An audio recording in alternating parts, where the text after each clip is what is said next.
안녕하십니까. 조선일보 경제부의 박사기자 황현철입니다. 오늘은 한국의 대표적인 가치 투자자 중에 한 분인 박성진 이원투자자문 대표 모시고 이야기를 나눠보도록 하겠습니다. 안녕하세요. 네, 안녕하세요. 네, 저희가 지난번에 한번 모셨죠. 그래서 소개 또 짧게 좀 드리면 2003년부터 이제 가치 투자 이걸 좀 시작하셨고요. 그러니까 한 20년 정도 가치 투자를 하셨고요. 2019년에 이원 투자자문 만드셔가지고 지금 대표를 맡고 계십니다. 지난번에 이제 박성진 대표님의 가치 투자법, 이 철학에 대해서 좀 알아봤다면 오늘은 이 증시의 미신 깨기 이런 주제로 얘기를 해보려고 합니다. 이제 일반적인 이제 보통 개인 투자자들이 자꾸 이제 이 투자할 때 혼란을 겪는 여러 가지 얘기들이 있는데 요걸 어떻게 또 생각하시는지 그 얘기를 해보도록 하겠습니다. 첫 번째 제가 좀 드릴 질문은 이겁니다. 이 투자에 성공하는 건 운인가 실력인가? 요게 궁금합니다. 어떻게 생각하시는지. 네. 사람마다 좀 생각이 다르겠지만. 네. 근데 저는 투자도 그렇고 예. 인생도 그렇고 옛말에 이제 운칠기삼이라는 말이 네. 있는데요. 저는 투자도 그렇고 인생도 그렇고 운이 굉장히 중요하다고 생각을 합니다. 운이 한 70% 이상 된다고 생각을 하는데요. 투자도 운이 70%다? 네. 근데 예. 이제 그 순서가 저는 바뀌었다고 생각을 합니다. 그래요? 네, 어떻게? 운이 70%로 중요하긴 하지만 예. 운칠기삼이 아니라 순서가 바뀌어서 기삼운칠이라고 생각을 하는데요. 네. 그래서 기삼이 준비가 돼 있는 사람한테는 운이 찾아왔을 때 그게 이제 내 실력하고 맞물려 가지고 네. 그게 수익이 나는 건데 그 기삼이 준비가 돼 있지 않으면 큰 운이 찾아와도 이게 이제 그냥 흐지부지 이렇게 흘러가 버린다고 생각을 하고요. 네. 그래서 이제 투자라는 경우는 이제 특히 운이 중요한 부분인데 예를 들면은 내가 정말 열심히 공부를 해서 투자를 해도 투자 성과가 별로 안 나올 수가 있고 네. 또는 옆에 있는 사람이 이거 사라 해가지고 그냥 아무 생각 없이 샀는데 2배, 3배 수익이 날 수도 있고 이런 게 이제 투자거든요. 네. 그래서 투자에서는 이제 그렇게 단기적으로 보면 운이 굉장히 중요한데 이 시계열을 굉장히 늘려보면 시계열을 이제 10년, 20년 이렇게 늘려보면 결국은 그런 운이라는 거는 왔다 가는 거니까 결국은 실력 있는 사람이 성과를 내더라라고 좀 얘기할 수 네. 있을 것 같습니다. 시작은 운으로 시작하셨는데 결국 결론은 실력이네요. 네. 자, 그러면 이제 증시에 우리 고점, 저점이 다 있잖아요. 예, 증시가 왔다 갔다 하니까 이 증시의 고점과 저점 이걸 예측할 수 있다고 보십니까? 아니면 예측할 수 없다고 보십니까? 네.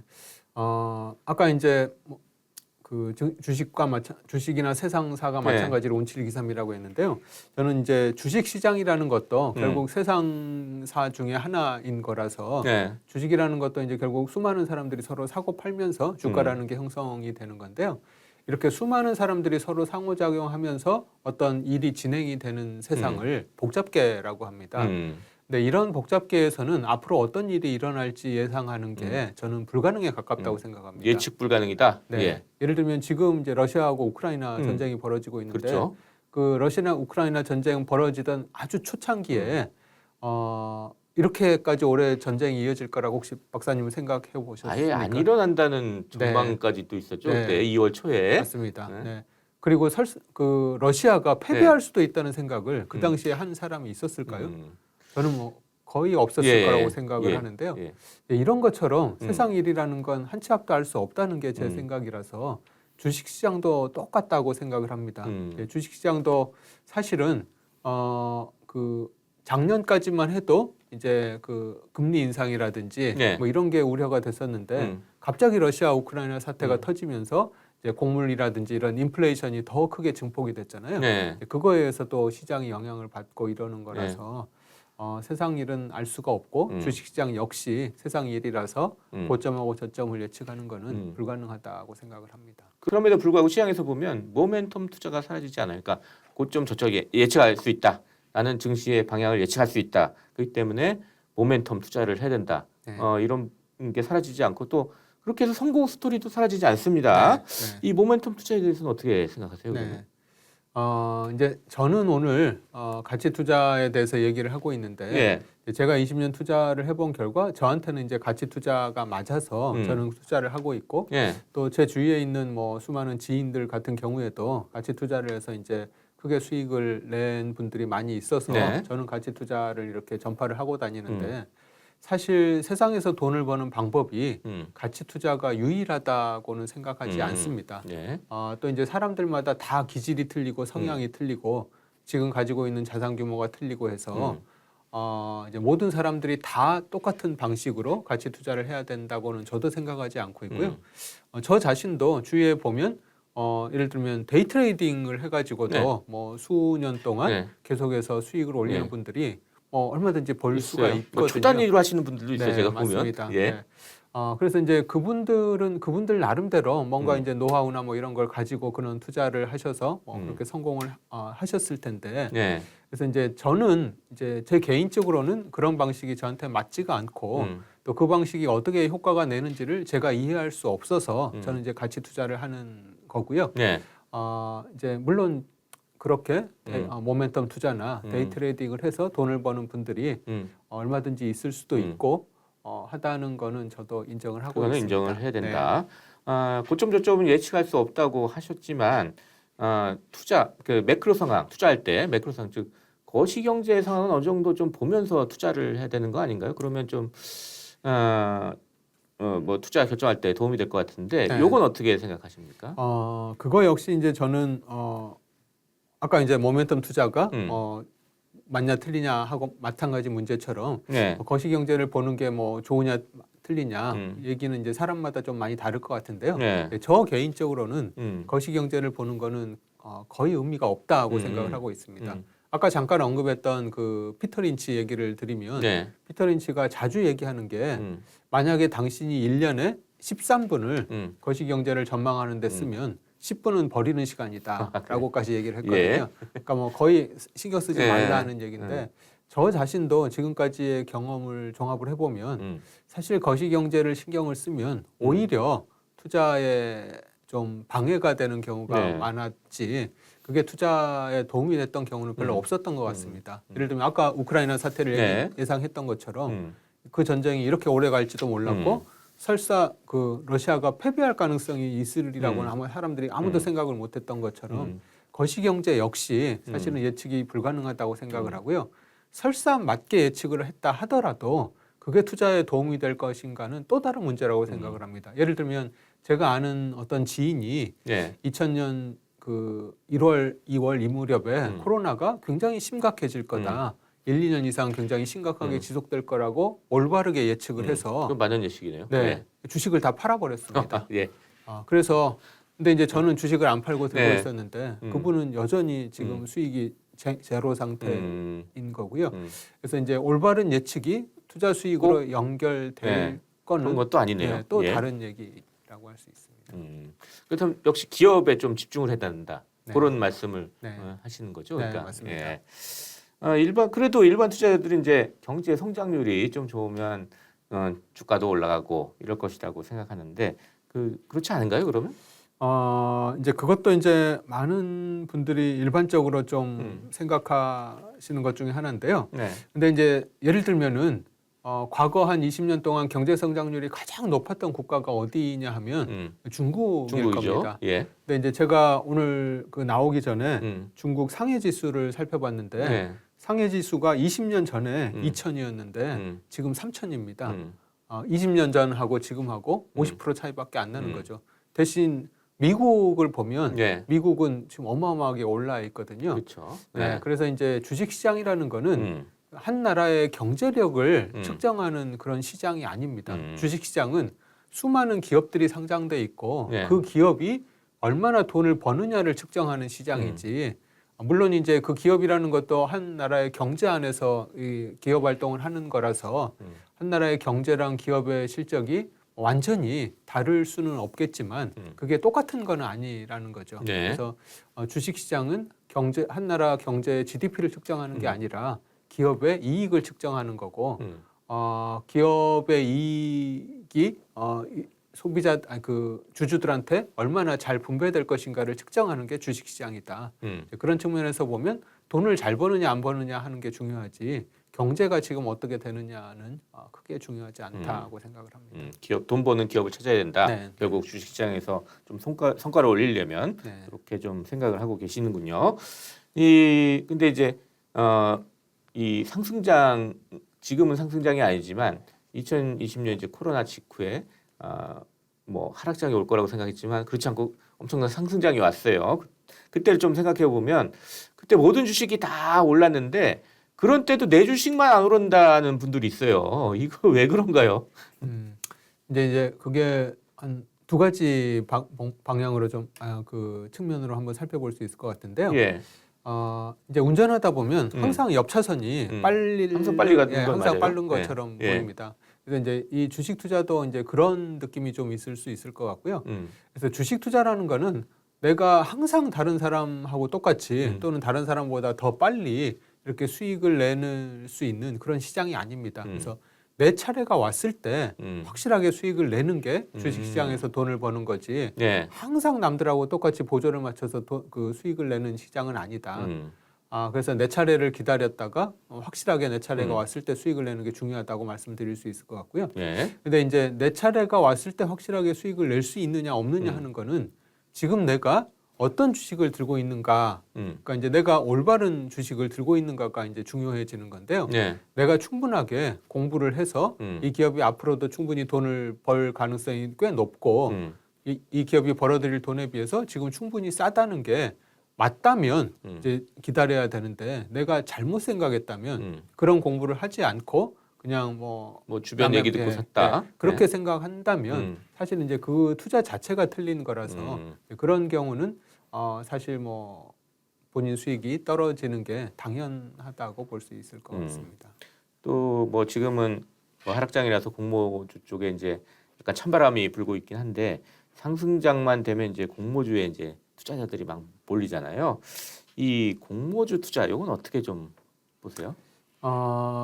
이제 사실 공모주는 이제 가치 평가가 좀 잘 안 먹히는 시장 중에 하나인데요. 제가 한 20년 이제 지켜본 결과로는 공모주를 그 공모가에 받을 수만 있다면 공모가에 받아서 초기에 팔면 이제 대부분은 이제 수익을 보는 이제 그런 시장이라고 보여집니다. 근데 이제 많은 사람들이 그 공모주를 많이 받을 수가 없어요. 그렇죠. 네, 네. 많이 받아봐야 네. 뭐 서너 주, 뭐 몇십 주 이렇게 받는 거거든요. 그렇게 되면 결국은 그냥 뭐 수익을 내봐야 그냥 약간 뭐 용돈 정도 뭐 이렇게 버는 수준이 되는 거죠. 그래서 이제 그 공모주 투자를 공모가에 받을 수만 있으면 좋긴 하지만 사실 그거는 투자라고 하기보다는 그냥 뭐 용돈벌이 수준 뭐 이런 정도밖에 안 될 거라고 생각을 하고요. 그렇지 않고 그렇게 공모가에 이제 공모주 투자된 주식을 이제 시장에서 사게 되면 이제 그 경우에는 손실을 보는 경우가 저는 굉장히 높다고 생각을 합니다. 네. 왜 그러냐면 만약에 이제 박사님이 어떤 회사를 차리셔가지고 주식시장에 상장을 한다고 하면 언제 상장을 시키시겠습니까? 제가 돈이 필요할 때.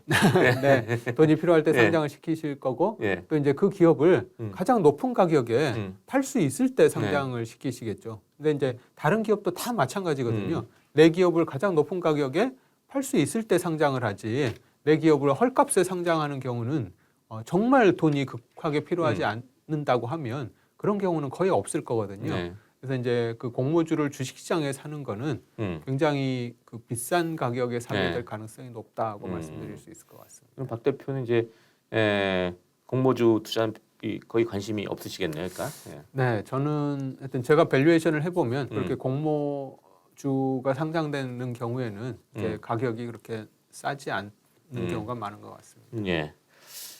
지금 또 하락장이 왔는데 하락장이 올 때마다 항상 이제 나온 얘기가 주가가 20-30% 하락하면 손절매하라. 뭐 이런 얘기들 지금 주변에서 많이 해요. 이 개인 투자자들이 근데 손절매하는 게 과연 의미가 있는지 네. 이거에 대해서 좀 의문을 제기하는 분들도 많습니다. 네. 예. 이 손절매는 어떻게 해야 될까요? 하지 말아야 될까요? 네, 그 손절매라는 네. 게 굉장히 아이러니한 건데요. 예. 좀 말이 안 되는 거라고 저는 생각을 하는데. 아예 말이 안 된다. 예. 네, 그러니까 내가 직접 주식 투자를 하겠다는 얘기는 무슨 얘기냐 하면 내가 시장보다 더 똑똑하다는 얘기거든요. 내가 어떤 기업을 시장보다 내가 더 잘 알기 때문에 내가 그 기업에 직접 투자를 하는 건데 네. 손절매를 한다는 얘기는 내가 모르는 뭔가가 있지 않을까, 내가 모르는 기업에 악재가 숨어 있지 않을까를 우려해서 이제 그런 우려 때문에 기업을 판다는 얘기인데 네. 그 얘기는 결국 나보다 시장이 더 똑똑하다는 걸 인정하는 행위잖아요. 근데 그렇게 나보다 시장이 더 똑똑하다고 생각을 하면 직접 투자를 해서는 안 되는 거죠. 그냥 지수 투자를 네, 해야 되는 거죠. 인덱스 투자를 해야 되는 거죠. 예. 근데 내가 직접 투자를 한다는 얘기는 이 기업에 대해서만큼은 내가 시장보다 더 잘한다고 생각을 하기 때문에 예. 더 잘 알아야 내가 그 기업을 직접 투자를 하는 건데 예. 어떤 손절매를 한다는 얘기는 내가 모른다는 거를 인정을 하는 행위인데 어떤 이제 그렇다는 거는 직접 투자를 해서는 안 된다는 얘기랑 저는 똑같다고 생각을 이미 합니다. 기업을 샀다 그러면은 그거에 대해서 나만큼 아는 사람은 없다는 자신이 있어야지 네. 사실 사는 거고 그렇다면 네. 손절매라는 건 의미 없는 행위다 네, 이렇게 맞습니다. 생각을 하고 계시는군요. 지금 이제 지금 상당히 이제 하락장이 계속되고 있어요. 이럴 때 이 투자자들은 그럼 어떤 자세를 좀 갖는 게 좋을지 마지막으로 좀 조언을 좀 부탁드리겠습니다. 네. 지난 시간에도 이제 잠깐 얘기를 드렸었는데요.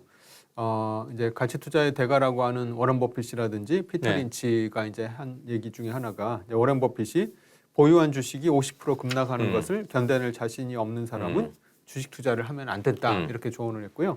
피터 린치 역시 이 주가 하락이라는 게 뭐 그렇게 놀랍거나 특별한 일이 아니고 그냥 주가 하락은 여름이 가면 겨울이 오고 겨울이 가면 여름이 오는 것처럼 예. 그렇게 늘 있는 일상적인 일이다라고 피터 린치가 얘기를 했습니다. 그래서 이런 하락장은 상승장이 있으면 반드시 하락장이 있고 하락장 뒤에 또 상승장이 있다는 거를 사람들이 당연하게 받아들이고 시장 주식 투자에 임해야 된다고 생각을 하고 있고요. 네. 그래서 이제 많은 사람들이 나는 하락장은 피해 있다가 상승장에만 투자를 하겠다. 네. 뭐 이렇게 생각하실 수가 있는데 그런 분들도 많이 있어요. 네. 예. 근데 이제 그게 지난 시간에도 얘기 드렸듯이 이제 그런 자세를 갖기 때문에 피터 린치가 13년 동안 연평균 29% 수익을 냈는데도 불구하고 그 펀드에 가입한 고객의 절반 이상은 다 손실을 본 이유가 이제 네. 그렇기 때문에 그렇거든요.